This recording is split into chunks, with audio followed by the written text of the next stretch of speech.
इस वीडियो में तुम्हें मजा आएगा क्योंकि ये सच में बहुत ही ज्यादा मस्त कहानी है। ये एक ऐसे किंग की कहानी है जो कि अपनी लाइफ में बहुत कुछ अचीव कर चुका था। उसके पास हर वो चीज थी जो कि उसने चाही थी, लेकिन इस लाइफ में वो बहुत ही हार्टलेस पर्सन था।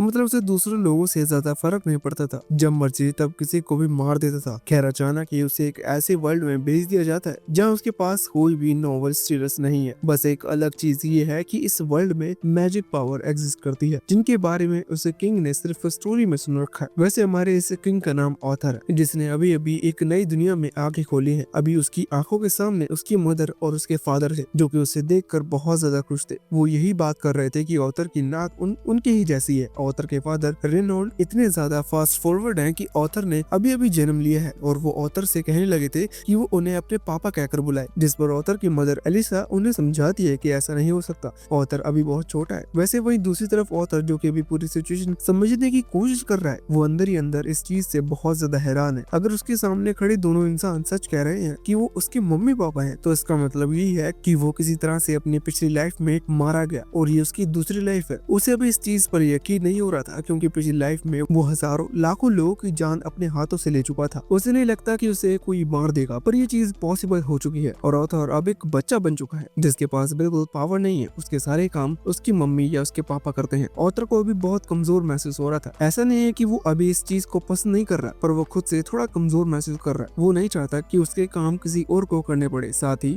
जब वो लोग उसके बेड पर सुलाकर जाते हैं, तो ऑथर यही सोचता रहता है कि कहीं कोई उस पर हमला ना कर दे, क्योंकि पिछली लाइफ में उस पर हमले हमेशा अचानक ही होते थे। अभी वो यही सोच में लगा हुआ था कि आखिर उस पर हमला हुआ तो वो करेगा क्या, क्योंकि उसके पास तो ताकत ही नहीं है कि वो उठ कर लड़ पाए। वो तो खुद को हिला भी नहीं सकता। ये उसके पास सिर्फ एक ही अटैक है जो कि वो कर सकता है, वो भी पंच मारना। इसलिए वो अभी अपनी मुट्ठी बंद करने की कोशिश कर रहा था। जब उसके फादर ये देखते हैं, तो वो उसके हाथ के बीच में अपनी उंगली रखते हैं। ऑथर अपनी पावर दिखाने के लिए अपने हाथ को हिलाने की कोशिश करता है। उसने अपने फादर की फिंगर तो पकड़ ली थी, लेकिन फिंगर को हिला पाना बहुत मुश्किल हो रहा था। ऑथर ने अपनी जितनी हो सकती उतनी पावर लगा दी और उसने अपने डायपर गंदा कर दिया। अभी उसकी मदर डायपर साफ करने के लिए आती है, पर ऑथर को ये चीज बिल्कुल भी पसंद नहीं आती। सिंपल सी बात है, उसे शर्म आ रही है। वैसे अभी तक जो कुछ भी हुआ उसमें ऑथर को सिर्फ शर्म आती थी। मतलब उन कर्मों में से ऐसा कुछ नहीं था जिसमें ऑथर को मजा आए। लेकिन अब ऑथर की मदर उसे बाहर लेकर आती है और ऑथर के फादर रेनॉल्ड, जिसे हम रे कहकर बुलाएंगे, वो अपने मैजिक का इस्तेमाल करना शुरू करते हैं। तब ऑथर को पता चलता है कि इस वर्ल्ड में तो मैजिक भी एग्जिस्ट करता है।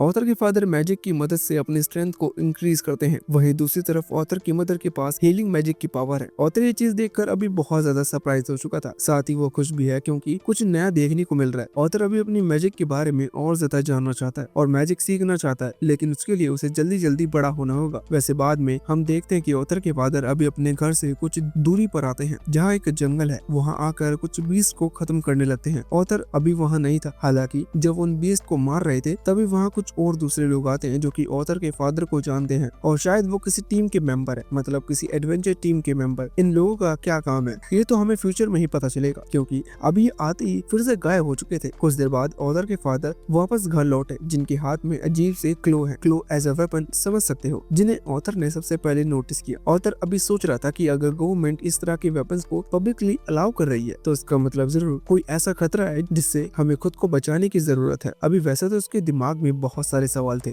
लेकिन बच्चा होने की वजह से वो नहीं पूछ सकता, क्योंकि वो अभी तक बोल नहीं पाता। खैर जो भी हो, वो इस तरह की फैमिली पाकर अभी बहुत खुश है, क्योंकि कम से कम ये लोग जबरदस्ती उसे सोने तो देते हैं। उसकी पिछली लाइफ में तो वो रात को तो छोड़ो, दोपहर तक को नहीं सो पाता था। मतलब रात का तो चलता है कि रात को दुश्मन लोग हमला कर सकते हैं, पर दोपहर में वो सो नहीं गया। आखिर ये खबर कौन लीक करता है? वैसे ये सेम प्रॉब्लम मेरे साथ ही चल रही है। खैर यहाँ से कुछ दिन बीत जाते हैं। इन दिनों में ऑथर ने मेहनत की और किसी तरह से घुटनों के बल चलना सीख लिया। साथ ही ऑथर की पकड़ भी थोड़ी अच्छी हो चुकी थी। इससे उसके फादर और मदर का जब उस पर ध्यान नहीं रहता, तो वो किसी तरह से कंबल के जरिए अपने बेड से नीचे उतर सकता था। ऐसा कर वो अपने ही घर की लाइब्रेरी में चोर छुपे जाता और किसी तरह से वहाँ की किताबें निकाल कर पढ़ता। अभी सबसे पहले किताब जो उसने पढ़ी थी, उससे ऑथर को नॉलेज मिली कि जिस किंगडम में वो रह रहा है वो दिकातन कॉन्टिनेंट में आता है। ये नाम थोड़ा अजीब टाइप का है, पर मैंने नहीं रखा। वैसे अभी मैं तुम्हें इस लेजेंडरी कॉन्टिनेंट के बारे में पहले इसलिए बता रहा हूँ क्योंकि यहाँ 3 किंगडम्स आते हैं और उन तीनों किंगडम में से एक किंगडम है ऑथर का किंगडम। पहला किंगडम है डार्क किंगडम, उसमें डार्क लोग रहते हैं। दूसरा है एलिनोर किंगडम जिसमें एल्फ वगैरह रहते हैं और तीसरा है सर्पेंट किंगडम जहाँ इंसान रहते हैं। अभी ऑथर को एक नई चीज पता चलती है कि यहाँ का जो किंगडम है इसमें इनहेरिटेड सिस्टम चलता है, मतलब अगर राजा मरा है तो उसका बेटा ही राजा बनेगा और अगर वो भी किसी कारण से मर गया तो उसका बेटा राजा बनेगा। मतलब इस टाइप से सब कुछ चलते जा रहा है। जबकि ऑथर की पिछली लाइफ सिंपल थी, अगर किसी को राजा बनना है तो वो दूसरे राजा को मार दे और इजिली राजा बन जाए। वैसे इस किताब में जादू वगैरह कुछ नहीं लिखा था, इसलिए ये किताब ऑथर के ज्यादा काम की नहीं है। वो बहुत मेहनत कर उस बुक शेल्फ के ऊपर चढ़ता है और बहुत ही क्यूट तरीके से एक मैजिक की किताब निकाल कर लाता है। हालांकि अभी इतनी मेहनत कर वो ये चीज समझ चुका था कि ये वर्ल्ड उसके पिछली वर्ल्ड जितना एडवांस नहीं है, क्योंकि वहाँ यूट्यूब पर एक इंडियन आदमी पहले ही हर चीज का ट्यूटोरियल दिया होता है। जबकि यहाँ ऑथर को किताब पढ़नी होगी। वो उस किताब को खोलता है और उसे पता चलता है कि मैजिक बहुत रेयर, मतलब बहुत ज्यादा नहीं पर फिर भी रेयर,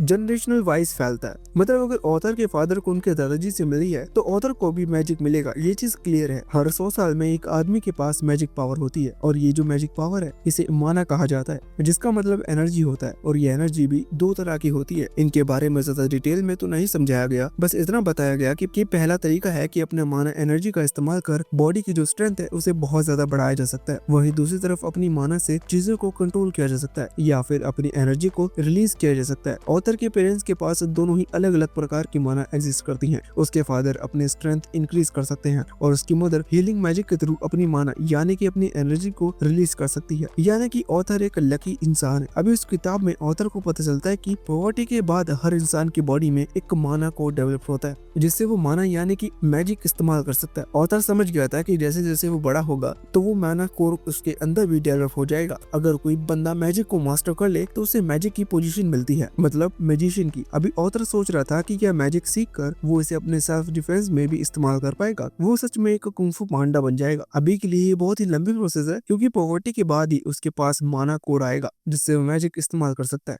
अभी के लिए उसे दूसरी चीज पर फोकस करना होगा जो कि काई एनर्जी। ये एक तीसरा टाइप भी कह सकते हैं या यूं कह लो कि पिछली लाइफ में ऑथर ने इसके बारे में भी थोड़ी नॉलेज निकाली थी, पर पिछली लाइफ में वो इससे कुछ उखाड़ नहीं पाया। अभी जो काई एनर्जी है ऑथर उसे ही प्रैक्टिस करने की कोशिश करता है। वो बैठ जाता है और ध्यान लगाना शुरू करता है, पर इतने में ही उसकी मदर आकर उसे उठा लेती है। वो देखते हैं कि ऑथर बहुत ही कॉन्सेंट्रेशन के साथ फोकस में लगा हुआ था, इसका मतलब शायद उसने पॉटी कर ली है। जब वो देखती है तो उनका शक सही निकलता है क्योंकि सच में डायपर गंदा हो चुका था। वो ऑथर को वहाँ से ले जाने लगती हैं, जो देखते हुए ऑथर मन में सोच रहा था कि उसे जल्द से जल्द आत्मनिर्भर बनना होगा। वैसे अभी इसके बाद कुछ देर बाद का सीन आता है क्योंकि हमें डायपर बदलते हुए नहीं देखना। यहाँ भी अलीसा यानी कि ऑथर की मदर एक डायरी लिख रही थी जिसमें वो अपनी डेली लाइफ के बारे में लिखती हैं, मतलब एज अ बायोग्राफी समझ लो। तो वो उसमें लिखती हैं कि ऑथर के साथ टाइम कब बीत जाता है इस चीज का पता नहीं चलता। बस वो दुखी हैं तो इस बात से कि अभी तक ऑथर ने एक भी बार स्माइल नहीं की। वैसे अभी ये सब लिखने के बाद जब वो वहाँ खिड़की की तरफ देखती है तो उसकी नजर रे और ऑथर पर पड़ी। रे वहाँ पर ऑथर को शॉर्ट प्रैक्टिस कर रहा था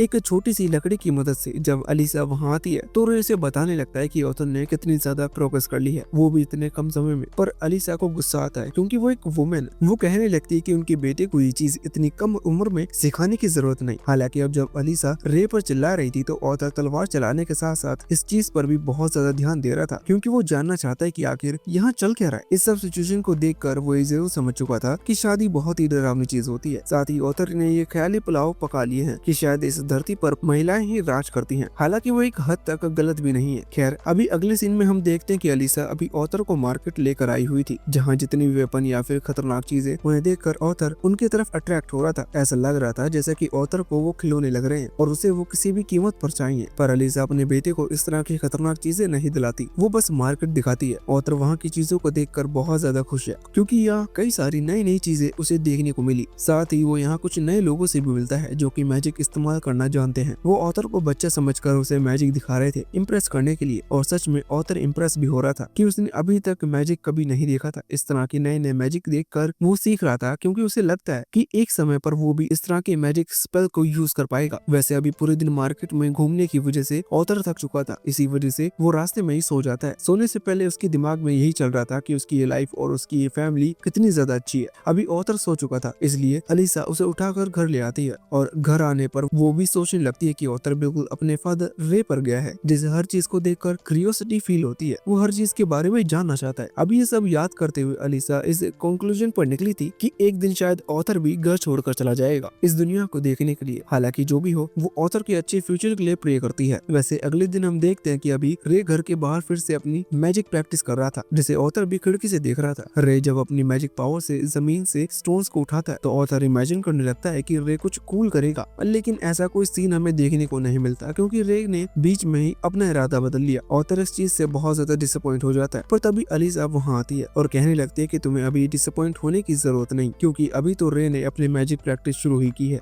अचानक ही रे ऑथर को इम्प्रेस करने के लिए कुछ मस्त मूव करके दिखाता है, साथ ही अपनी स्पीड भी उसे दिखाता है, जिससे ऑथर बहुत ज्यादा इम्प्रेस हो चुका था। अभी इतने दिनों में पढ़ाई कर ऑथर ने भी कुछ चीजें सीख ली हैं जो कि वो अपने पेरेंट्स को दिखाना चाहता है, लेकिन वो ऐसा कर पाता इससे पहले ही अलीसा उसे उठा कर ले जाती है सुलाने के लिए। बच्चे दिन में कई बार सोते हैं, अभी ऑथर को सोना नहीं है, उसे या तो अपनी ट्रिक्स दिखानी थी या फिर कुछ इंटरेस्टिंग करना था। वहाँ बेड की तरफ जाते वक्त ऑथर की नजर बुक शेल्फ पर पड़ी, जिसमें ऊपर की तरफ एक किताब रखी हुई थी। अभी तक ऑथर उतनी ऊंचाई तक नहीं चढ़ पाता, इसी वजह से वो इस किताब तक पहले नहीं पहुंच पाया। उसे किसी भी कीमत पर ये किताब पढ़नी थी, जिस वजह से वो अपनी मदर से उस किताब को निकालने की डिमांड करता है, लेकिन अलीसा ऐसा नहीं कर रही थी। कुछ देर तक क्यूट फेस बनाने के बाद ऑथर को फाइनली वो किताब मिल जाती है। ऑथर उसे खोलकर बैठ जाता है पढ़ने के लिए। अलीसा समझ जाती है कि ये शायद उसमें फोटो वगैरह देख रहा है, इस वजह से वो उसे डिस्टर्ब नहीं करती और चुपचाप वहाँ से चली जाती है। ऑथर तुरंत ही बैठकर उस किताब में लगे स्पेल को अपने ही अंदर पढ़ने लगा था। ना जाने कैसे, पर उसने वो पूरी किताब समझ ली थी। वैसे अभी वहाँ दूसरी तरफ अलीसा रे के लिए पानी लेकर आई थी, क्योंकि शायद वो बहुत देर से प्रैक्टिस कर रहा है, इस वजह से थक चुका होगा। और यहाँ ये दोनों ही सोच रहे थे कि ऑथर भी बहुत देर से उस किताब में फोटो वगैरह देख रहा था, तो शायद अब तक वो सो चुका होगा। पर ये इनकी बहुत बड़ी गलती थी, क्योंकि यहाँ रे ने वो ग्लास लिया और पानी पीना शुरू किया। इतने में ही उनका घर ब्लास्ट हो पड़ा।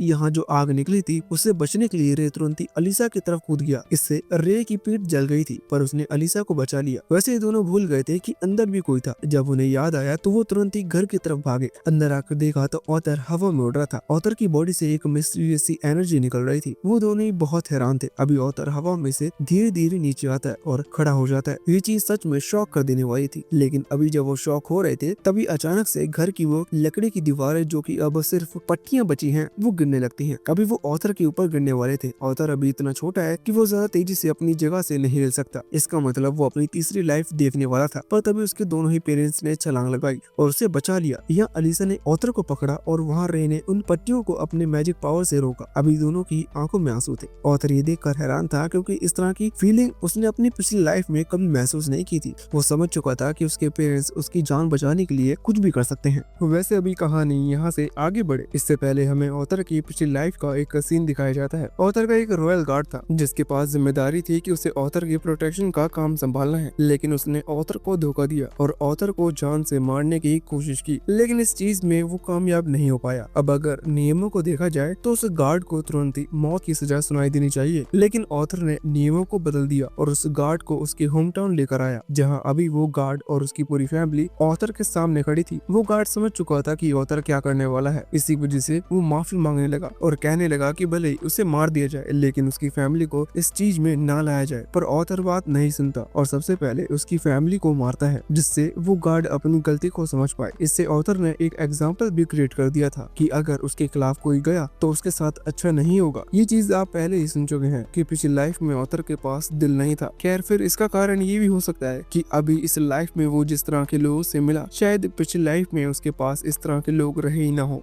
खैर, कहानी आगे बढ़ती है और हम देखते हैं कि अब ऑथर करीबन 4 साल का हो चुका है। भले ही जब वो कुछ महीने का था तब उसके फादर रे उसे जब तलवार चलाना सिखाते थे तो उसकी मदर उसे डांटती थी, लेकिन अब लगभग 4 साल की उम्र में हो जाने की वजह से रे ने उसे ट्रेनिंग देना शुरू कर दी है। ऑथर तलवार चलाने में ठीक ठाक माहिर हो चुका है, फिर भी अभी तक वो अपने फादर रे को नहीं हरा पाया, जो कि जाहिर सी बात है। आज फिर से ट्रेनिंग का दिन था। रे अपने बेटे के लिए कुछ नए टूल्स लेकर आया है, जो कि असल में आयरन क्लो है। ऑथर उन्हें पहनने से मना कर देता है। उसका रीजन वो ये बताता है कि ये भी भारी है और साथ ही इससे उसके अटैक करने की स्पीड कम होती है। इस चीज पर कोई सवाल जवाब नहीं करता, बस स्माइल करता है और अपनी तलवार उठा लेता है। अभी वैसे तो आज से पहले कभी ऑथर रे को नहीं हरा पाया, लेकिन आज पहली बार ऑथर अपनी स्वॉर्ड में अपनी मैजिक को फ्लो करता है और फिर हमला करना शुरू करता है। ऑथर की स्पीड को देखकर रे पहले ही हैरान था। अचानक से जब वो दोनों की तलवारें टकराई तो रे की तलवार टूट गई, क्योंकि ऑथर अपनी तलवार में मैजिक फ्लो कर चुका था। यहाँ रे की तलवार टूट जाने की वजह से अभी इस प्रैक्टिस मैच का विनर ऑथर घोषित हुआ। रे इस चीज में बहुत हैरान था और साथ ही वो खुश भी है। क्योंकि ऑथर बहुत ज्यादा प्रोग्रेस कर रहा है। वैसे इस प्रैक्टिस मैच के बाद जब वो लोग वापस अपने घर के अंदर आए तो यहाँ रे अलीसा से कहता है कि हमें ऑथर के लिए एक इंस्ट्रक्टर ढूंढना होगा जो कि ऑथर की ट्रेनिंग शुरू कर सके। रे जानता है कि वो खुद भी एक अच्छा इंस्ट्रक्टर बन सकता है, लेकिन उसे लगता है कि अगर वो अपने हिसाब से ऑथर को ट्रेन करेगा तो ऑथर कहीं ना कहीं उसके पावर लेवल जितना ही पहुंचेगा, जबकि वो अपनी बेटे को खुद से भी ज्यादा ताकतवर बनाना चाहता है। ये सुनकर अलीसा थोड़ी उदास हो जाती है और ऑथर को गले लगाकर कहती है कि नहीं, ऑथर की अभी उम्र इतनी नहीं है कि वो अपना घर छोड़कर जाए। असल में एक इंस्ट्रक्टर का होना मतलब ये है कि ऑथर को अपने इस घर को छोड़कर सिटी जाना होगा जहाँ ऑथर की ट्रेनिंग चलेगी। ऑथर की उम्र अभी लगभग 4 साल की है, इसलिए उसकी मदर को नहीं लगता कि ये सही डिसीजन होगा, पर रे को ऐसा नहीं लगता। उसको लगता है कि उसका बेटा काबिल है और वैसे भी वो इतनी कम उम्र में किसी भी चीज में मैजिक सर्कुलेट करना समझ चुका है, इसलिए अगर वो लोग अभी उसकी प्रोग्रेस पर ध्यान नहीं देंगे तो ये उसके टैलेंट को वेस्ट करने जैसा होगा। इस चीज की वजह से उन दोनों में लड़ाई शुरू हो चुकी थी। हालांकि घर का इकलौता मर्द होने की वजह से ऑथर के पास थोड़ा ज्यादा दिमाग है, इसलिए वो एक विन विन सिचुएशन देता है। वो कहता है कि मुझे एक इंस्ट्रक्टर की जरूरत है जिसमें मैं स्ट्रॉन्ग बनूंगा और आप लोग नहीं चाहते कि मैं आपसे अलग जाऊं, इसलिए आप भी मेरे साथ सिटी चल सकते हो। अभी ऑथर ने जैसे ही ये बात कही तो दोनों ही बहुत ज्यादा खुश हो गए। वो सेलिब्रेट करने लगे क्योंकि ये तो परफेक्ट आइडिया है। उन्होंने तुरंत ही पैकिंग शुरू कर दी थी क्योंकि वो कल ही निकल रहे हैं। साथ ही रे ने अपने पुराने टीम को भी मैसेज भेज दिया जो कि उन्हें गाड़ी में बैठकर सिटी लेकर जाएगी। रास्ता थोड़ा लंबा है क्योंकि इनका जो घर है ये सिटी से बहुत ज्यादा दूर पड़ता है। बीच में एक बहुत बड़ा जंगल है जो कि खतरनाक है, इसी वजह से उन्हें एक एडवेंचर टीम की जरूरत पड़ेगी। वैसे इस टीम का नाम टू हॉर्न टीम है। अभी जब वो लोग ऑथर के घर पहुंचते हैं तो ऑथर सबसे पहले आगे बढ़कर खुद को इंट्रोड्यूस करता है, जिसके बाद उस टीम का कैप्टन जिसका नाम एडम है और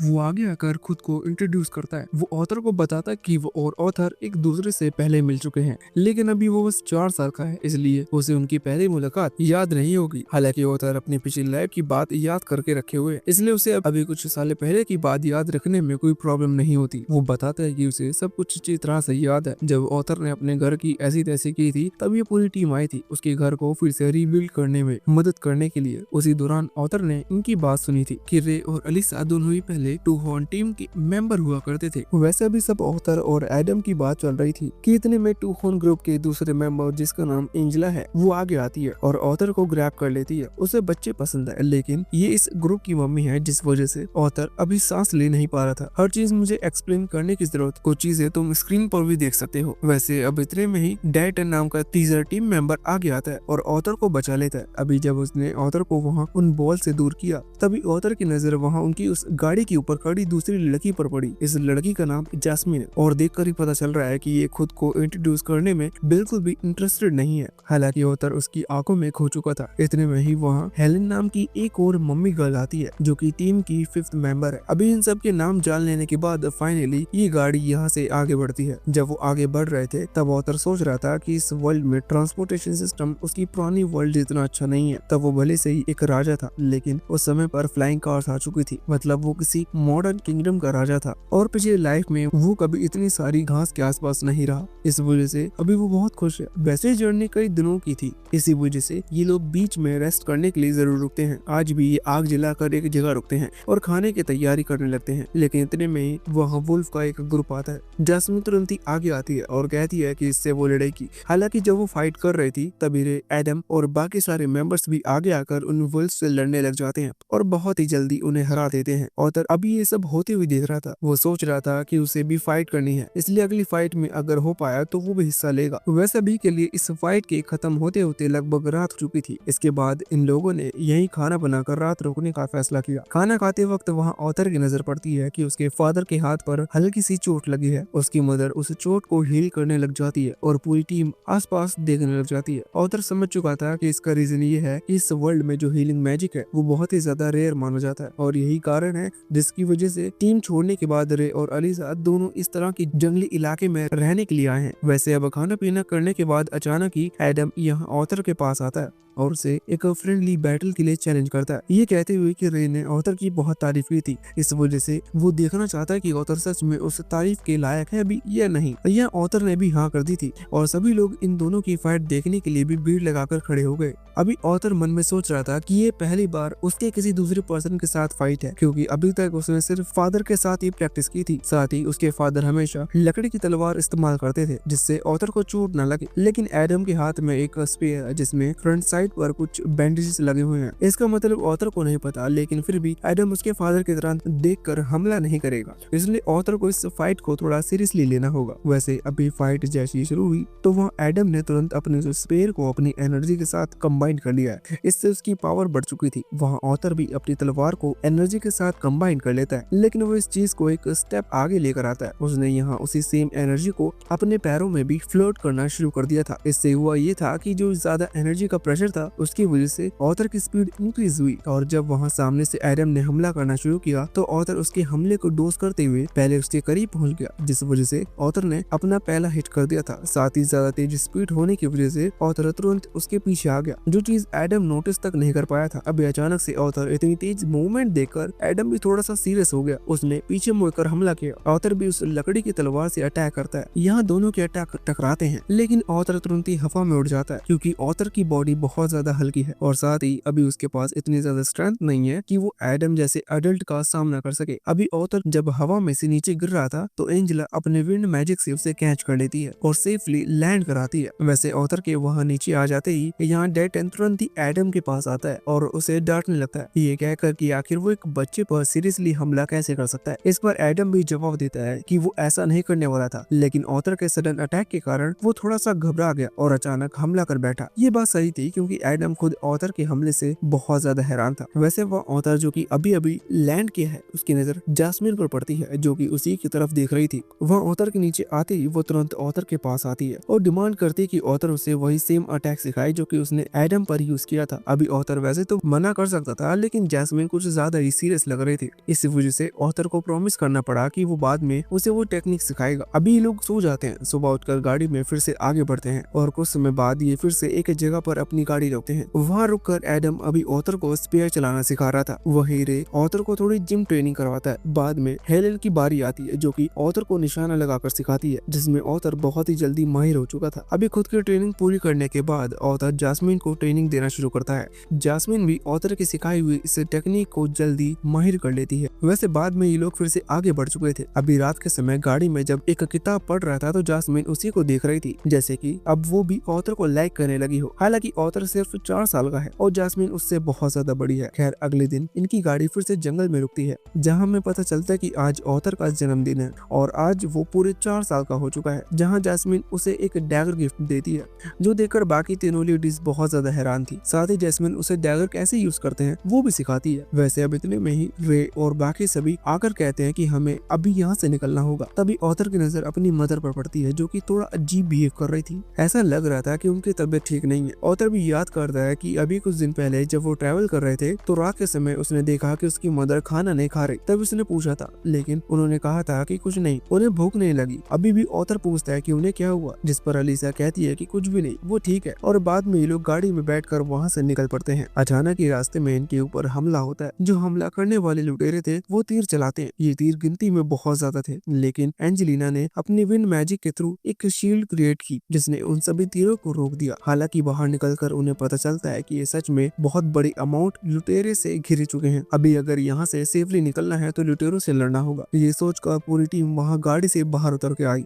ऑथर की मदर अभी ऑथर को थोड़ा शांत कराने की कोशिश कर रही थी, क्योंकि एक 4 साल का बच्चा ये सब देखकर डर जाएगा। हालांकि ऑथर बिल्कुल भी नहीं डरा, वो सब सिचुएशन को बड़ी ध्यान से देख रहा था। वैसे वहाँ लड़ते वक्त ऑथर के फादर पर एक लुटेरे पीछे से हमला करते हैं, लेकिन उसी दौरान हेलेन अपने तीर से उसे वहीं खत्म कर देती है। इसके बाद हम वहाँ ऊपर की लुटेरों के लीडर को देखते हैं। वो वहाँ एंट्री लेते ही अपने सभी साथियों को ऑर्डर देता है कि इस लड़ाई में किसी भी लेडीज को और किसी भी बच्चे को चोट नहीं आनी चाहिए। जब अगर तुम ये सोचो कि नहीं वो बहुत ज्यादा अच्छा है, तो ऐसा कुछ भी नहीं है। वो ऐसा सिर्फ वजह से कह रहा है क्योंकि जितनी ज्यादा अच्छी कंडीशन में वो लोग होंगे उतने ज्यादा महंगे बिकेंगे। वैसे अभी ये लड़ाई कुछ देर तक इसी तरह से चलती रहती है। बाद में हम देखते हैं कि ज्यादा गिनती में होने की वजह से वो लुटेरे जीतते हुए दिख रहे थे, क्योंकि सामने टूहोन की पूरी टीम बहुत ज्यादा थक चुकी है। अचानक ही लड़ते वक्त एक लुटेरा ऑथर के फादर को घायल करके जमीन पर गिरा देता है। अभी रे का पूरा फोकस यहाँ अपनी वाइफ वाइफ और अपने बेटे को बचाने पर था। इसी वजह से वो उसी गाड़ी के पास लड़ाई कर रहा था। जब वो जमीन पर गिरा और उसे चोट लगी तो ये देखकर अलीसा और ऑथर तुरंत ही गाड़ी से निकल कर आते हैं। यहाँ वो लुटेरे का लीडर चुका था जो कि उन्हें पकड़ने की कोशिश कर रहा था, लेकिन ये देखने के बाद घायल होकर भी रेक इसी तरह से खड़ा हो जाता है। वो जानता है कि इस लीडर को हराना इतना आसान नहीं है क्योंकि उसे बहुत ज्यादा चोट लग चुकी थी, इसलिए उसे कुछ और सोचना होगा। वो तुरंत ही अलीसा को वहाँ से भागने का ऑर्डर देता है, साथ ही अपने बेटे ऑथर को भी। पर ऑथर भागना नहीं चाहता था, वो अपने फादर की मदद करना चाहता था। पर तभी रे कहता है कि तुम्हारी मदर प्रेग्नेंट है और तुम्हें अपने होने वाले भाई को बचाना होगा। ये सुनकर ऑथर हैरान हो गया और समझ गया कि असल में इसी वजह से उसकी मदर थोड़ा अजीब बिहेव कर रही थी। खैर जैसे ही यहाँ रे ने अपनी ये बात पूरी की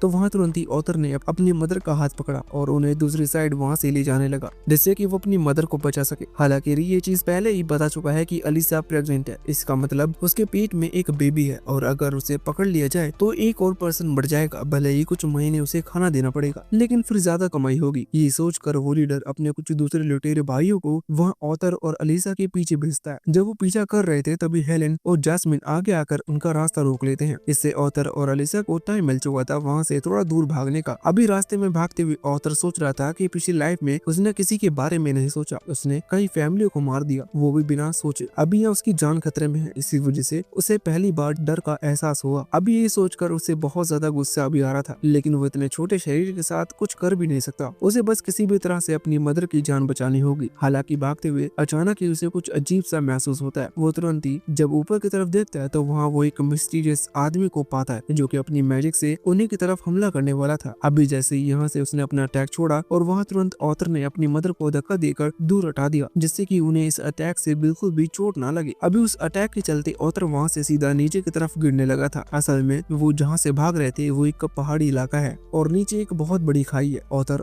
उस खाई में गिर रहा था, अगर यहाँ से वो गिर जाता तो ये पक्का था कि मारा जाता, इसका मतलब वो आगे और कुछ नहीं कर सकता। यही सोचकर वो तुरंत अपना डैगर निकालता है और सबसे पहले सीधा उसी आदमी की तरफ निशाना लगाता है जिसने उसे यहाँ से नीचे गिराया। ऑथर ने उसके पैर में उस डैगर को फंसा दिया था क्योंकि डैगर में एक रस्सी बंधी हुई थी। बाद में ऑथर उसे खींचता है और खुद के साथ उस आदमी को भी नीचे की तरफ गिरा लेता है। अभी ऑथर ऑलरेडी अपना फेथ एक्सेप्ट कर चुका था, लेकिन इतने में ही डैटन और एंजेलिना वहाँ आकर अपने मैजिक का इस्तेमाल करते हैं। एंजेलिना के पास विंड मैजिक है और डैटन के पास अर्थ टाइप मैजिक है। वो दोनों ऑथर को बचाने की कोशिश कर रहे थे, लेकिन तब तक ऑथर वहाँ बहुत ही नीचे की तरफ गिर चुका था जिस वजह से उसे कैच कर पाना नामुमकिन था। अभी अपने बेटे को गिरता हुआ देख अलीसा की आंखों में आंसू हैं। वो ऑथर को बचाना चाहती है लेकिन वो कुछ कर नहीं सकती। वहाँ दूसरी तरफ ऑथर भी अभी उदास था, लेकिन उसके मन में बस एक चीज की खुशी थी कि उसने एक प्रॉमिस तो पूरा किया, उसने अपनी मदर की जान बचा ली। अभी गिरते हुए उसकी आंखों में भी आंसू थे। अचानक ही वो बेहोश हो जाता है। बेहोश होने से पहले ऑथर ये चीज मान चुका था कि उसकी जान नहीं बचेगी क्योंकि वो खाई में गिर रहा है। पर अगले ही पल जब उसकी आंखें खुली तो वो अपने सामने एक बहुत ही भयानक मॉन्स्टर को देखता है। पर शॉकिंगली ऑथर अभी पूरी तरह से ठीक था, बस उसकी बॉडी पर थोड़ी सी चोट आई थी जो कि वक्त के साथ ठीक हो सकती है। वैसे अभी अपने सामने अचानक से एक भयानक से मॉन्स्टर को देखकर ऑथर घबरा गया था। ऑथर को लग रहा था कि एक मॉन्स्टर उसे खाने के लिए यहाँ पर लाया है। इसी वजह से वो तुरंत उठकर हमला करने की कोशिश करता है, लेकिन उस मॉन्स्टर ने ऑथर को धक्का देकर पीछे हटा दिया था। बाद में जब वो मॉन्स्टर ऑथर की लैंग्वेज में बात करना शुरू करता है तब हमें पता चलता है कि वो एक फीमेल मॉन्स्टर है। वो ऑथर से कहती है कि ऑथर को घबराने की जरूरत नहीं, वो ऑथर को कुछ नहीं कहेगी। साथ ही उसने जो फल ऑथर के लिए उगाया है वो ऑथर को ला कर देती है। तो ये फल बहुत ही अजीब तरीके का था क्योंकि ऑथर ने अभी तक रियल लाइफ में इस तरह के फल नहीं देखे, ना ही पिछली लाइफ में इन्हें उस लेडी मॉन्स्टर ने खुद उगाया है, जिससे कि ऑथर जल्दी जल्दी अपनी एनर्जी को रिकवर कर पाए। ऑथर ये बात सुनकर अभी बहुत ज्यादा हैरान है। उसे समझ में नहीं आ रहा है कि इतना भयानक दिखने वाला मॉन्स्टर उसे इतनी अच्छी तरह से ट्रीट क्यों कर रहा है। ऑथर को इसमें कोई चाल लगती है क्योंकि ऑथर आज तक सिर्फ इसी तरह के लोगों से मिला है, इसी वजह से वो रोने लगा था। अभी उसकी जो चोट थी वो भी बहुत ज्यादा तेज दर्द कर रही थी, उनकी वजह से वो अपनी जगह से नहीं हिल पा रहा था। अचानक ही वो लेडी मॉन्स्टर ऑथर को चुप कराते हुए प्रॉमिस करती है कि ऑथर के दिमाग में जो भी सवाल चल रहे हैं वो उन सभी का जवाब देगी अगर ऑथर इन फ्रूट्स को खा लेगा तो। अभी ऑथर बात मानकर तुरंत ही वो सारे फल खा लेता है जो कि ऑथर को सच में बहुत अच्छे लगते हैं। बाद में वो अपनी फैमिली के बारे में सोचता है कि वो सभी ठीक होंगे या नहीं, जिस पर वो लेडी मॉन्स्टर बताते हैं कि वैसे तो वो उस गुफा से बाहर निकल सकती है, लेकिन अपनी स्पेशल अवेयरनेस की मदद से वो ये चीज ऑलरेडी नोटिस कर चुकी है कि ऑथर की जो फैमिली थी उन्होंने उन लेटरों को हरा दिया और सेफली इस जगह से कुछ दिन पहले निकल गए। अभी ऑथर अपने फादर, मदर और साथ ही फ्यूचर में आने वाले भाई या फिर बहन के बारे में सुनकर बहुत खुश हो जाता है। साथ ही वो यहाँ उस लेडी मॉन्स्टर को शुक्रिया कहता है क्योंकि ऑथर की जान तो उस लेडी मॉन्स्टर ने ही बचाई थी। अभी ना ही ऑथर को पता है और ना ही हमें कि आखिर इस लेडी मॉन्स्टर को कहीं क्या और आखिर ये है कौन। इसलिए वो लेडी मॉन्स्टर खुद ही अपना नाम सिविलिया बताती है। हालांकि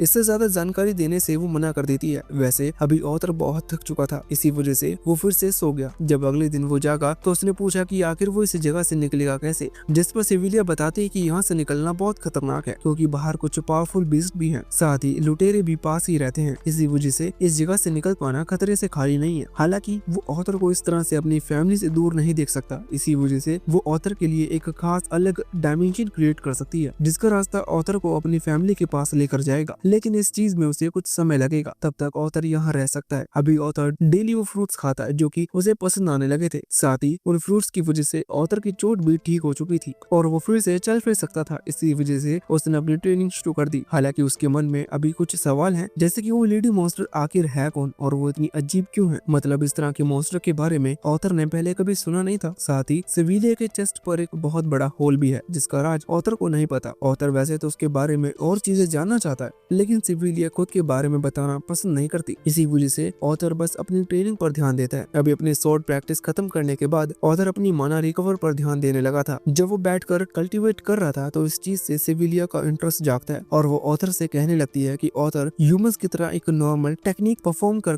कल्टीवेट कर रहा है, जबकि ऑथर इसे नेक्स्ट लेवल पर भी ले जा सकते हैं। ऑथर को ये चीज समझ में नहीं आती, लेकिन सिविलिया डिटेल में समझाती है। वो बता रही थी कि ह्यूमंस नॉलेज के बल पर कल्टीवेट करते हैं, मतलब एटमॉस्फेरिक में एक चुनिंदा एनर्जी को वो नोटिस कर उस पर ध्यान लगाते हैं और उसे अपने अंदर खींचते हैं जिससे कि वो स्ट्रॉन्ग बन पाए। लेकिन अगर वो एटमॉस्फेयर में मौजूद अलग अलग तरह की एनर्जी को एक साथ अपने अंदर खींचकर उन सभी को अपने काम में लगाएं तो ये चीज ज्यादा आसान हो सकती है। सिविलिया बताती है कि अलग अलग बीस्ट इस तरह के मेथड का यूज करते हैं जिससे वो ज्यादा एनर्जी इनहेल कर पाते हैं। ये बिल्कुल ब्रीदिंग की तरह है, मतलब नॉर्मल जैसे सांस लेते हैं वैसे ही वो बीस्ट एनर्जी को अपने अंदर खींच लेते हैं। अगर ऑथर इस तरह के कल्टीवेट करना सीख जाता है तो वो अपनी पावर को जल्दी जल्दी इंक्रीज कर सकता है। सिविलिया पूछती है कि क्या तुम ये चीज सीखना चाहोगे। इस पर ऑथर तुरंत ही हाँ में सर हिलाता है। हालांकि उसे कमाल की चीज खाने से पहले सिविलिया उससे पूछती है कि इतनी पावर का आखिर वो करेगा क्या। ऑथर का जवाब बिल्कुल क्रिस्टल क्लियर था। ऑथर कहता है कि जो भी मेरी फैमिली या जिन्हें मैं पसंद करता हूँ उनकी तरफ आंख उठाकर देखेगा वो उन सभी को खत्म कर देगा। ये बात सुनते ही सिविलिया कहती है कि फिर वो उसे टेक्निक नहीं सिखाएगी। साथ ही ऐसा कहते हुए ऑथर को मम्मी जी की चपेट खाने को मिल चुकी थी। सिविलिया को ये जवाब बिल्कुल भी पसंद नहीं आता, लेकिन ऑथर कहता है कि इसमें गलत क्या है। उसने अपने पुराने एक्सपीरियंस से सीखा है कि दुश्मनों को खत्म कर देना चाहिए जिससे कि वो फिर से तुम तक ना पहुंच पाए। अभी ना जाने कैसे पर सिविलिया ऑथर के अंदर की ब्लड लस्ट को महसूस कर पा रही थी। साथ ही सिविलिया को ऑथर के पास्ट के बारे में भी पता है। पास्ट मतलब ऑथर की पिछली लाइफ के बारे में, जब वो एक किंग हुआ करता था और उस टाइम में वो लाखों की जान ले चुका था। यहाँ सिविलिया ऑथर के सर पर हाथ फहराते हुए कहती है कि मुझे माफ करना, मैंने तुम्हारे सर पर अभी बहुत तेज मारा, लेकिन एक चीज तुम नोटिस कर सकते हो कि जिस हाथ से मैंने तुम्हारे हाथ मारा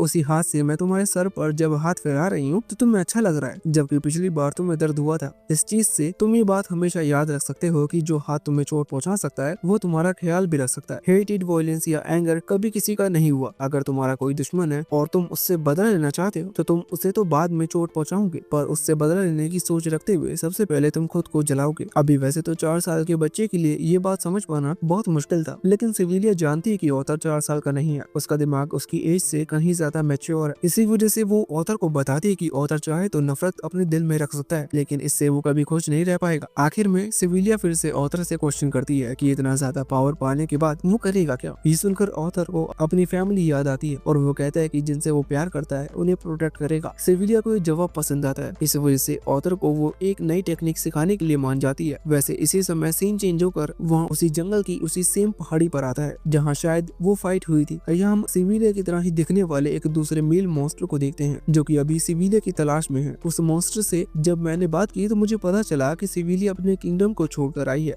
इसी वजह से वो उसे ढूंढ रहा है। इससे ज्यादा इस मॉन्स्टर ने मुझे कुछ ही नहीं बताया। वैसे अभी यहाँ से सीन चेंज होता है और हम ऑथर की पास्ट लाइफ का सीन देखते हैं। अभी ऑथर सुबह जाकर अपने एक साथी से मिलने के लिए आया हुआ था जो कि मेंबर ऑफ पार्लियामेंट का हिस्सा है। ये एक बूढ़ा आदमी है। यहाँ आने के बाद हमें पता चलता है कि ऑथर बस नाम का राजा है, मतलब डिसीजन लेना ये सब सामने से तो वही करता है, लेकिन इस सब के पीछे ये मेंबर ऑफ पार्लियामेंट के लोगों का हाथ होता है। आसान भाषा में समझाऊं तो असल में यही लोग पूरे किंगडम को कंट्रोल कर रहे हैं। वहाँ आकर ऑथर अभी यही कह रहा था कि उसके पास कोई पावर नहीं है, वो बस उन लोगों की बात सुनता है और उनके ऑर्डर को फॉलो करता है। बस किसी को मारना है तो ये चीज उसके हाथ में है। हालांकि अभी ये बात सुनकर ऑथर जिससे मिलने आया था वो आदमी आगे आता है और बड़े बड़े शब्दों में कहने लगता है। साथ ही वो ऑथर को समझा रहा था कि ऑथर को इतना नहीं सोचना चाहिए, क्योंकि भले ही वो ना माने पर उसके हाथ में वो पावर है। अब एक चीज मैं खुद से बता रहा हूँ कि अगर कोई ज्यादा बड़े बड़े वर्ड इस्तेमाल करके तुम्हें कुछ चीज समझाने की कोशिश करे तो उस पर जल्दी भरोसा मत करना। खैर अभी ऑथर बात मानकर वहाँ से निकल गया था। रास्ते में अचानक मिस्टीरियसली उसे मार दिया गया। मतलब मेंबर ऑफ पार्लियामेंट के बाहर ऑलरेडी फील्डिंग बिठाई हुई थी। खैर अभी करंट टाइम में ऑथर उसी टेक्निक को सीखने की कोशिश कर रहा था। इस चीज में उसे बहुत ज्यादा ध्यान लगाना पड़ रहा था। ध्यान लगाते हुए उसे अपने पिछली लाइफ की कुछ चीजें याद आती है, मगर बाद में किसी तरह से वो उस टेक्निक को मास्टर करने में कामयाब हो जाता है। इससे वो हर तरह की एनर्जी को अपनी बॉडी पर फ्लो कर सकता है और साथ ही ज्यादा एनर्जी को एक साथ अब्सॉर्ब कर सकता है। अभी इस तरह की प्रैक्टिस कर लेने के बाद वो यही सोच रहा था कि इतनी ज्यादा पावर का आखिर वो बाकी टाइम करेगा क्या। मतलब फैमिली को प्रोटेक्ट करने का मौका तो कभी कभी मिलेगा, बाकी टाइम भी तो इतना कूल पावर का कोई इस्तेमाल होना चाहिए। क्या इतने में ही सिल्विया उसे जोरदार धक्का मारकर वहाँ से सीधा पास पड़े पत्थरों की तरफ फेंक देती है। अभी ऑथर सीधा उन पत्थरों की दूसरी तरफ जाकर गिरा था। उसे समझ में नहीं आया कि आखिर सिल्विया ने उस पर हमला क्यों किया, पर इतने में ही वहाँ किसी की एंट्री होती है। सिल्विया ऑथर को समझाती है कि वो वहीं छुपकर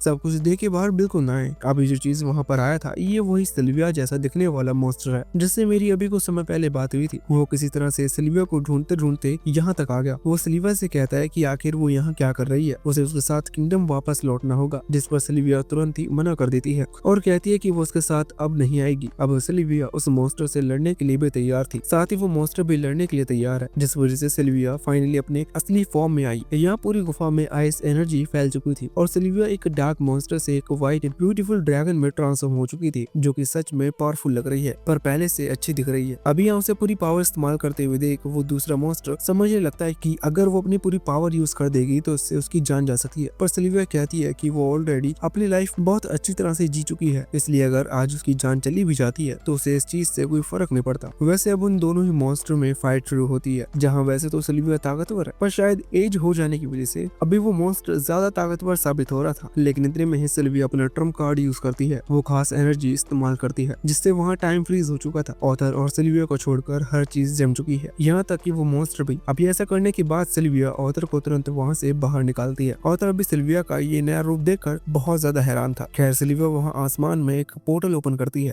जो कि असल में उसी नए डायमेंशन का, जिस डायमेंशन में सिल्विया ने ऑथर को वापस उसकी फैमिली के पास भेजने का प्रॉमिस किया था। यहाँ सिल्विया ऑथर के जाने से पहले उसे फिर से वही सवाल करती है कि आखिर इस पावर का वो करेगा क्या, जिस पर ऑथर जवाब देता है कि वो उनको प्रोटेक्ट करेगा, जिनसे वो प्यार करता है। सिल्विया इस जवाब से खुश होती है और ऑथर को समझाती है कि वो ऐसा उसे सिर्फ इस वजह से कह रही है क्योंकि वो नहीं चाहती कि ऑथर अपनी इस लाइफ को भी हेटेड में रहकर गुजार दे। साथ ही अभी जाने से पहले सिल्विया ने ऑथर को एक ड्रैगन एग दिया और एक पंख दिया। उसने ऑथर से कहा कि वो इस ड्रैगन एग को इस पंख से लपेट ले। ये दोनों ही उसकी तरफ से आखिरी गिफ्ट थे, क्योंकि वो जानती है कि वो नहीं बचेगी। वैसे अभी वो ड्रैगन एग और वो पंख देने के बाद सिल्विया अपना चेहरा आगे आकर ऑथर को टच करती है, जिसके बाद अचानक ऑथर के दोनों हाथों पर कुछ निशान पड़ना शुरू हो चुके थे, जो चीज टैटू की तरह थे। ऐसा लग रहा था कुछ और पावर्स जो कि ऑथर को दी है, जिनके बारे में अभी वो उसे नहीं बताती। खैर अभी वो ये जरूर बताती है कि जो डायमेंशन पोर्टल उसने क्रिएट किया है ये वो पहले भी क्रिएट कर सकती थी। हालांकि ऑथर ये सुनकर कहता है कि उसने ऐसा इसलिए नहीं किया क्योंकि बाहर बहुत खतरा है, पर सिल्विया कहती है कि नहीं, इसका रीजन कुछ और है। वो बताती कि उसे ऑथर के साथ समय बिताना अच्छा लगा। इतनी खुश वो बहुत समय पहले हुई थी। वैसे अब ऑथर को अलविदा कहने का समय आ चुका था। हालांकि ऑथर भी उदास है और साथ ही उसे भी बुरा लग रहा है क्योंकि वो सिल्विया को इस तरह की हालत में छोड़ कर जा रहा है। अभी ऑथर भी समझ रहा था कि यहाँ क्या चल रहा है और शायद अब वो सिल्विया से कभी नहीं मिल पाएगा। ऑथर सिल्विया से माफी मांगते हुए कहता है कि मैं अपना प्रॉमिस पूरा नहीं कर पाया। मैंने कहा था कि मैं हमेशा उन्हें प्रोटेक्ट करूंगा जिनसे मैं प्यार करता हूँ, जो कि मेरी फैमिली है। ये सुनकर सिल्विया कहने लगती है कि ऐसा हो सकता है, तुम्हारी फैमिली तो तुम्हारे घर पर तुम्हारा इंतजार कर रही है। अभी ऑथर के फैमिली वर्ड का मतलब उसकी मदर या फादर से नहीं था, पर ये चीज सिल्विया भी जानती थी कि बस वो मजाक में ये बात कह रहा था। खैर ऑथर कहने लगता है कि मुझे इस चीज से फर्क नहीं पड़ता कि तुम एक मॉन्स्टर हो या ड्रैगन, तुमने मेरी मदद की, साथ ही मुझे ताकत दी जिससे शायद मैं आगे ज्यादा समय तक धरती पर सर्वाइव कर पाऊँ। इसी वजह से तुम मेरी फैमिली मेंबर हो। अगर मैं तुम्हें मदद नहीं कर सकता तो तुम मेरी ग्रैंड मदर हो। अभी ये सुनकर सिल्विया की आंखों में आंसू आ चुके थे। वो ऑथर से कहती है कि क्या तुम फिर से मुझे ग्रैंड मदर कह सकते हो। इस पर ऑथर फिर से ग्रैंड मदर कहता है। ये सुनकर सिल्विया को बहुत अच्छा लगता है, पर वो ऑथर को पीछे हटाती है और जाने को कहती है। ऑथर जैसे ही उस डायमेंशन पोर्टल में कदम रखता है तो वो तुरंत पलटते हुए कहता है कि क्या तुम मेरे साथ नहीं आ सकती, जिस पर सिल्विया जवाब नहीं देती। अचानक से ही वो डायमेंशन बंद हो जाता है। यहाँ सिल्विया ने भी समय को फिर से शुरू कर दिया था। समय की शुरुआत होते ही वहाँ से दूसरे मॉन्स्टर ने सिल्विया पर हमला किया, जो कि सीधा जाकर सिल्विया को हिट किया और उसकी बॉडी से बहुत ज्यादा खून निकला। सिल्विया जमीन पर गिर चुकी थी, बिल्कुल इस तरह से जैसे उसकी जान चली गई हो। हालांकि वो दूसरा मॉन्स्टर इस चीज पर यकीन नहीं कर पा रहा था, क्योंकि वो सिल्विया की पावर से वाकिफ है। वो कह रहा था कि आखिर इतनी पावरफुल ड्रैगन एक अटैक में कैसे मर सकती है। हालांकि कंफर्म करने के लिए वो सिल्विया के पास आता है और ये चीज कंफर्म हो जाती है कि सिल्विया नाटक कर रही थी। वो तुरंत ही उठती है और उस मॉन्स्टर की तरफ एक बहुत ही खतरनाक हमला करती है, जिससे जिंदा बचकर लौट पाना लगभग नामुमकिन के बराबर है। पर वो मॉन्स्टर बचा या नहीं ये तो फ्यूचर में ही पता चलेगा, क्योंकि वहाँ से सीन वापस से ऑथर के पास आ चुका था, जो कि अभी उस अलग डायमेंशन में ट्रेवल कर रहा है। वहाँ भी अभी उसे सिल्विया की बातें सुनाई दे रही थी। सिल्विया कह रही थी कि हमारे बीच जो भी बातें हुई थी वो तुम कभी मत बोलना, क्योंकि शायद फिर से ये बात बताने के लिए मैं वहाँ नहीं होंगी। ऑथर इस चीज से बहुत दुखी होता है। सिल्विया कहती है कि तुम्हें बस अपने अंदर गुस्सा या किसी के प्रति नफरत नहीं लानी है, फिर तुम इजिली अपनी लाइफ अच्छी तरह से जी पाओगे। तुम्हें इस दुनिया को चेंज करना है। ऑथर कहता है कि आखिर मैं ऐसा कैसे कर सकता हूँ, जिस पर सिल्विया कहने लगती है कि भूलो मत, तुम वही राजा हो जिसने एक वक्त पर अपनी दुनिया में राज किया है। ऑथर ये सुनकर बहुत ज्यादा हैरान था, साथ ही बहुत दुखी भी था, क्योंकि वो समझ चुका था कि सिल्विया को शुरुआत से ये चीज पता थी कि आखिर वो है कौन। ऑथर ने बहुत बुरे काम किए हैं, लेकिन ये जानते हुए बुरे काम किए हैं कि वो पूरे बुरे काम कर रहा था। इसी वजह से वो खुद भी ये जानता है कि वो कितना ज्यादा गलत आदमी है। हालांकि वो सब जानने के बाद भी सिल्विया ने उसकी इतनी ज्यादा मदद की। वो खुद से प्रॉमिस करता है कि वो सिल्विया को कभी नहीं भूलेगा। अभी अगले ही पल वो जंगल में आग खोलता है, जहाँ उसके हाथ में अभी भी सिल्विया के दिए हुए वो तोहफे थे। वो उस अंडे को उस पंख में कवर कर अपने पास सेफली रख लेता है और जंगल के रास्ते आगे बढ़ना शुरू करता है। अभी ऑथर को अपने घर का रास्ता ढूंढना है। उसे ये चीज पता है कि उसके पेरेंट्स सिटी की तरफ गए हैं, इसलिए उसे सिटी की तरफ जाना होगा। सिल्विया ने वैसे तो उस डायमेंशन पोर्टल के थ्रू उस जंगल के मेन खतरनाक इलाके से निकाल दिया, लेकिन अभी भी आगे एक जंगल है जिसे ऑथर को पार करना है। जंगल में चलते चलते उसे बहुत देर लगेगी, इसी वजह से वो अपने पैरों में एनर्जी फ्लोट कर यहाँ से वहाँ कूदते हुए आगे बढ़ रहा था, जिससे उसकी स्पीड ज्यादा तेज हो चुकी थी। अभी अचानक से उसे कुछ इंसानों की बात करने की आवाज सुनाई देती है, इसलिए वो तुरंत ही एक पेड़ पर चढ़ जाता है और आगे बढ़ना शुरू करता है। जब वो वहाँ पहुँचता है तो उसे 4-5 लोग दिखाई देते हैं। ये लुटेरे थे जिन्होंने अभी अभी एक एल्फ गर्ल को पकड़ा है, जिसे वो बेचने की तैयारी में है। ऑथर ये देखते ही समझ जाता है कि ये उन्हीं लुटेरों की तरह है जिन्होंने ऑथर और उसकी फैमिली को रास्ता रोका था। अभी इन लोगों को देखकर ऑथर को बहुत ही ज्यादा गुस्सा आ रहा था, लेकिन उसी दौरान उस सिल्विया की कही हुई बात याद आती है कि उसे हमेशा सोच समझ कर डिसीजन लेना है। वैसे अभी अगर ऑथर यहाँ गुस्से में हमला कर देता तो ये बहुत ही बड़ी बेवकूफी होती। अभी सिल्विया की बात याद कर वो बेवकूफी नहीं दिखाता और पहले शांति से उन लोगों को नोटिस करता है। वो देखता है कि टोटल 4 लुटेरे हैं, जो कि ऑब्वियसली साइज में और एज में उससे बहुत ज्यादा बड़े हैं, जिनसे वो नॉर्मली नहीं लड़ पाएगा, इसलिए बस वो उन पर नजर रखता है। बाद में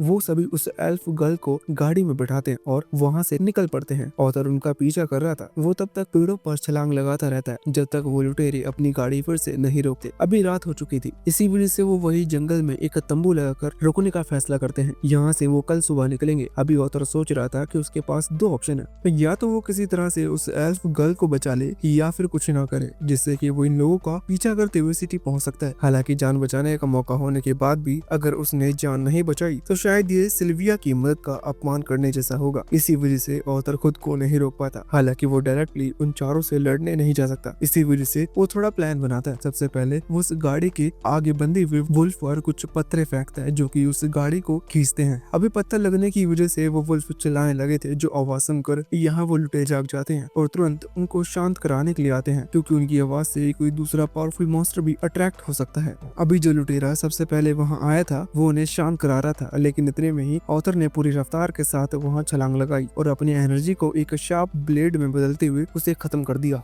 बाद में जब दूसरा लुटेरा आया तो ऑथर ने उस पर हमला करते हुए उसे भी मार दिया। फिर आया तीसरा लुटेरा, जिस पर ऑथर ने हमला तो किया पर इसे उस लुटेरे की जान नहीं गई थी, इसीलिए उस लुटेरे ने चिल्लाकर अपने लीडर को भी सतर्क कर दिया। अभी वहाँ लीडर को जब पता चला कि एक लड़का जो कि मैजिक यूज कर सकता है वो उन्हें रोकने के लिए आया है, तो वो लीडर हंसने लगा। उसे तो एक अपॉर्चुनिटी लग रही थी, क्योंकि ऑथर जैसे बच्चे बहुत महंगे दामों पर बेचे जा सकते हैं। इसी वजह से उसने अपना वेपन तुरंत जमीन पर फेंक दिया, क्योंकि उसे अब ऑथर को जिंदा पकड़ना है। अभी यहाँ ऑथर उस पर हमला कर रहा था, लेकिन वो लुटेरा ऑथर उससे ज्यादा एक्सपीरियंस्ड है, इसी वजह से वो इजिली ऑथर के हमले को डोज कर ऑथर को पैर से पकड़ लेता है। वो कह रहा था कि यही तुम्हारा अंत है, पर ऑथर कहता है कि ये तो शुरुआत है, और उतना कहकर फायर स्पेल से उस लीडर का एक पैर जलाने की कोशिश करता है। अभी आग के कारण अचानक से लीडर ने ऑथर को छोड़ दिया था, साथ ही अब उसे बहुत ज्यादा गुस्सा भी आ चुका था। उसे अब ऑथर जिंदा नहीं पकड़ करना, उसे ऑथर की जान लेनी है जिससे वो अपना गुस्सा शांत कर सके। हालांकि उसकी बहुत बड़ी गलती थी क्योंकि गुस्से में आकर जब वो हमला करने की कोशिश करता है तो ऑथर इजिली उसके हमले को टोश कर लेता है और बाद में एक डैगर को सीधा उसके सर की तरफ फेंक कर उसकी जान ले लेता है। ऑथर ने अभी 3 लोगों को मार दिया था, सिर्फ वो तीसरा वाला मेंबर बचा हुआ था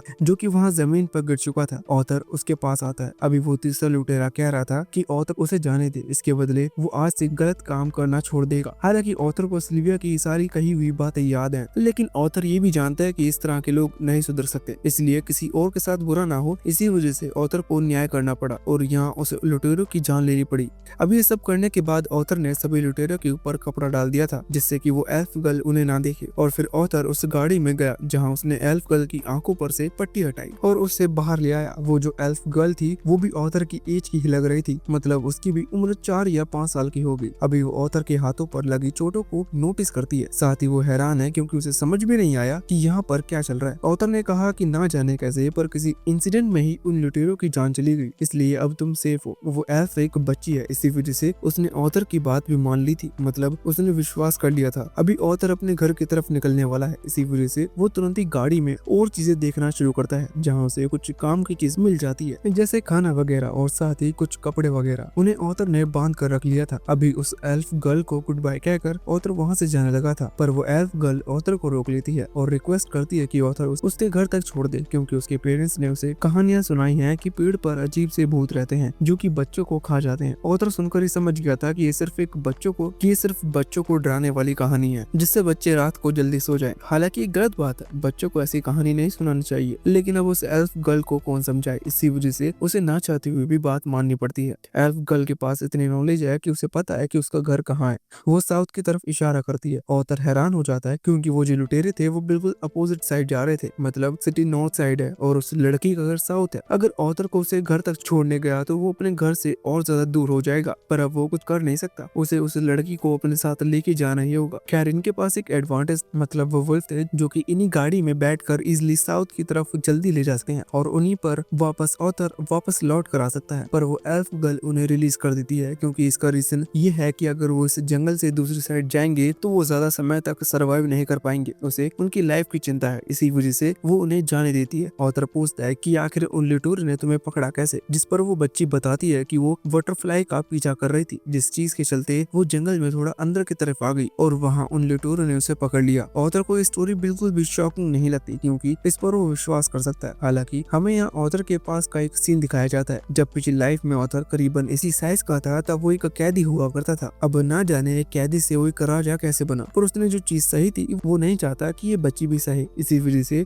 उसने मन बना लिया था कि वो उसे घर तक छोड़ कर आएगा। साथ ही जब वो उस लड़की को उन वुल्फ को छोड़ते हुए देखता है तो खुश हो जाता है क्योंकि उसे लग रहा था कि शायद उसने सही फैसला किया। वैसे अभी ये रात वहीं रुकते हैं, पर अगली सुबह वहाँ से निकल पड़ते हैं। रास्ते में ऑथर फाइनली उस लड़की से उसका नाम पूछता है। वो एल्फ गर्ल बताती है कि उसका नाम टेसिया है। फिर वो ऑथर से उसका नाम पूछती है और ऑथर अपना नाम ऑथर बताता है। खैर रास्ते में लोग रुकते हैं जहाँ ऑथर अपने पास से कुछ हर्ब निकाल कर उन्हें पकाने लगा था जिन्हें वो खा सके। ऑथर खुद खाता है और टेसिया को भी देता है, साथ ही कहता है कि अगर तुम्हें भूख न लगी हो तो भी इसे खा लो क्योंकि हमें बहुत लंबी जर्नी तय करनी है, इस बीच हमें ताकत की जरूरत पड़ेगी। यही सेम चीज उससे सिल्विया ने कही थी, अगर तुम्हें भूख न लगी हो तो भी थोड़ा खाना खा लो, लेकिन जिससे शरीर में ताकत बनी रहती है। अभी ऑथर अपने आप में कुछ ज्यादा ही बड़बड़ा रहा था जो देखकर टेसिया हंसने लग जाती है। खैर ऑथर जब उसे वो बॉल देता है और टेसिया वो खाना खाती है तो उसे उसका टेस्ट पसंद नहीं आता। वो कहने लगती है कि उसे कुछ अच्छा खाना चाहिए, पर अभी जंगल में ऑथर कहाँ से अच्छा खाना लाता। इसी वजह से टेसिया ने वही सूप पी लिया और फिर इन लोगों ने अपनी जर्नी कंटिन्यू की। अभी रास्ते में ऑथर टेसिया से उसकी जगह के बारे में पूछता है, जिस पर टेसिया कहती है कि वो अपने होम पैलेस की एनर्जी को महसूस करके अपने घर का पता लगाती है। वो आसपास फ्लर्ट करती उस माना एनर्जी को भी दिखा रही थी जिससे वो अपने घर का पता लगा रही थी। वो कहती है कि अभी तक मैंने एनर्जी एब्जॉर्ब करना नहीं सीखा, जल्दी मैं ऐसा सीख लूंगी और इससे मेरे मास्टर बहुत खुश होंगे। ऑथर ये सुनकर हैरान था। वो कहने लगता है कि क्या तुम्हारे एल्फ नेशन में भी स्कूल होते हैं, जो चीज टेसिया को समझ में नहीं आई थी। खैर आगे बढ़ते हुए इन्हें रात हो चुकी थी, इसी वजह से ऑथर तुरंत ही एक टेंट लगाता है जिसमें टेसिया सो जाती है। अभी ऑथर अंदर इसलिए नहीं गया था क्योंकि ऑथर को वुल्फ की आवाज सुनाई दे रही थी, उन्हीं वुल्फ की जिन्हें टेसिया ने रिलीज कर दिया था। ऑथर सोच रहा था कि कहीं टेसिया ने कोई गलत डिसीजन तो नहीं ले लिया, क्योंकि तब ऑथर के पास मौका था, अगर वो चाहता तो उन वुल्फ को खत्म कर सकता था, लेकिन अब जंगल में आजाद घूम रहे हैं और स्मेल के थ्रू कभी भी इन पर हमला कर सकते हैं। वैसे वहाँ टेंट लग जाने के बाद टेसिया को तुरंत ही टेंट के अंदर घुस गई थी। वैसे जब वो देखती कि ऑथर अंदर नहीं आया तो वो बाहर आती है और ऑथर से कहती है कि वो अंदर क्यों नहीं आ रहा। ऑथर कहता है कि उसे यहाँ बाहर रहकर नजर रखनी है। टेसिया कहने लगती है कि उसके ग्रैंडफादर ने एक बार उससे कहा था कि वो भी कभी किसी अपोजिट जेंडर के साथ एक टेंट में ना रहे, लेकिन फिर भी आज के लिए वो ये बात भूलने को तैयार है। वो अपने दादाजी से झूठ कह देगी या फिर ये बात उन्हें बताएगी ही नहीं। खैर ऑथर कहता है कि कोई बात नहीं, ऑथर यहाँ इसलिए रुक रहा है जिससे कि कोई दूसरा मॉन्स्टर आकर उन पर हमला ना कर दे। जो सुनकर टेसिया कहने लगती कि अगर तुम यहाँ रुके और किसी मॉन्स्टर ने तुम्हें देखा तो वो तुम पर हमला करने के साथ साथ मुझे भी अपना टारगेट बनाएगा, इसलिए इसमें कोई समझदारी नहीं है। जो सुनकर ऑथर बात मान जाता है और टेंट के अंदर आ जाता है। अभी ऑथर के अंदर आते ही टेसिया ने एक के बाद एक नए नए टॉपिक बात करना शुरू कर दी थी। वो ऑथर को बता रही थी कि उसने अपने टाउन में सुना था कि ह्यूमंस बहुत ठरकी होते हैं, एक ह्यूमन की कई सारी वाइफ्स होती हैं। खैर इसी तरह की बातें करते हुए वो सो गई और कुछ देर में ऑथर की भी नींद लग गई। अगले दिन वो लोग उठे और उन्होंने अपनी जर्नी कंटिन्यू की। अभी पहाड़ों पर चढ़ते हुए कई नदियां पार करते हुए वो लोग आगे बढ़ रहे थे। अचानक ही ऑथर के चेस्ट में बहुत ज्यादा तेज दर्द होना शुरू हो जाता है। जहाँ उसे दर्द हो रहा था ये वो जगह है जहाँ माना कोर होता है, मतलब वो एक पर्टिकुलर जगह जहाँ बॉडी की एनर्जी सबसे ज्यादा स्टोर होती है। अभी टेसिया को लग रहा था कि शायद ऑथर थक चुका है, इसी वजह से वो कुछ मेडिसिन